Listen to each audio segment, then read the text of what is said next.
par...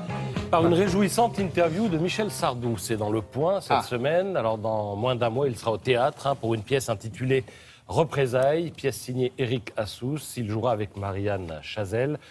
C'est l'histoire d'un homme infidèle qui est pris la main dans le pot de confiture. Ça marche toujours. Vous appelez ça un pot de confiture? Oui, c'est le Point. Je reprends l'expression du Point. Alors, on lui demande, est-ce que vous êtes de mauvaise foi? Il dit, je ne suis pas de mauvaise foi, je l'ai inventé. Donc ça commence bien l'interview. Alors on le questionne, par exemple, sur la féminisation de la société. Je ne comprends pas cette théorie, dit-il. La virilité est simplement moins démonstrative aujourd'hui. Pourquoi réduire la femme à la douceur? Dans l'histoire de France, nous avons eu de vraies teignes à la tête du pays, comme Aliénor d'Aquitaine ou encore Blanche de Castille. Évidemment, il fustige l'État qui invente, je cite, chaque semaine un nouvel interdit et se mêle de tout. Et à ce propos, il raconte une anecdote. Il dit que lorsqu'avec Alain Decaux, il a parlé à Jack Lang d'un projet de comédie musicale sur Victor Hugo à l'opéra, la réaction de Lang a été « De quelle avance avez-vous besoin pour écrire ?» Et lui, ça l'agace. Il dit « Je n'ai jamais voulu être aidé. Je ne veux avoir de compte à rendre qu'à moi-même. » Il est aussi énervé par les paroles des chansons actuelles. Ça ne raconte rien, dit-il. Les seuls qui en ont, et encore, c'est pas comme ça qu'il dit les choses, ce sont les rappeurs. Les rappeurs, alors on lui dit, mais quel rappeur en particulier? Eh bien, il dit, je ne connais pas les noms, il y a un truc qui passe dans leurs textes, j'aime bien les orchestrations, mais je n'écoute pas très longtemps parce que ça me casse les oreilles. Oui, c'est un peu répétitif, peut-être, c'est ça qu'il veut dire? D'accord. On lui parle de la drogue. Et apparemment, il a essayé, alors au moins une fois. Anecdote, il dit à Los Angeles, à Beverly Hills, j'ai habité chez Elizabeth Taylor. Dans le salon, il y avait des jarres remplies de coke. Et un soir, j'ai partagé un joint énorme. Je me suis mis à jouer au piano, frénétiquement. J'avais le sentiment d'être un prodige. Et le lendemain, j'ai écouté l'enregistrement.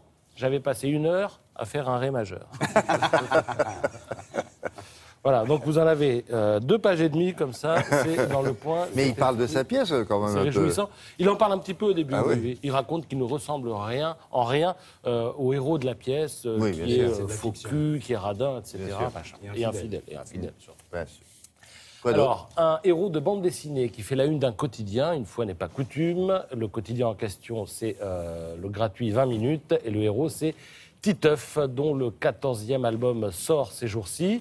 Alors, le titre de l'album, c'est « Bienvenue en adolescence », fini les concours de crotte de nez, bienvenue dans le monde merveilleux du premier baiser amoureux.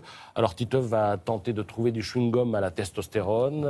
Il se regarde un petit peu, notamment son anatomie, et en plus, il fait pipi dans la gourde de sport de son papa. Voilà, c'est un peu ça le scénario, mais ça marche, parce qu'en 20 ans, quelques 20 millions d'albums ont quand même été vendus. Vous trouverez ce matin dans Le Parisien une interview du créateur et dessinateur de Titeuf, à savoir Zep. Et la question, quand on crée un personnage de BD, c'est de savoir s'il faut le faire évoluer ou pas. Tintin, ça a toujours été le même pendant des décennies. Astérix, Obélix, pareil. Astérix, Obélix, voilà. Est-ce qu'on les fait vieillir, mourir, rajeunir, avoir des enfants? On ne sait pas. Alors, à propos de Titeuf, il dit là, il grandit, il passe dans l'adolescence, mais je ne veux pas faire 50 albums sur l'enfance ou sur l'adolescence.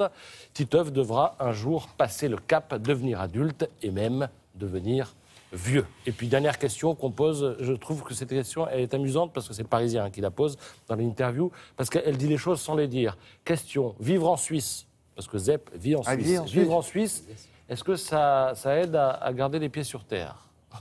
Et lui, il répond en faisant l'éloge de la discrétion.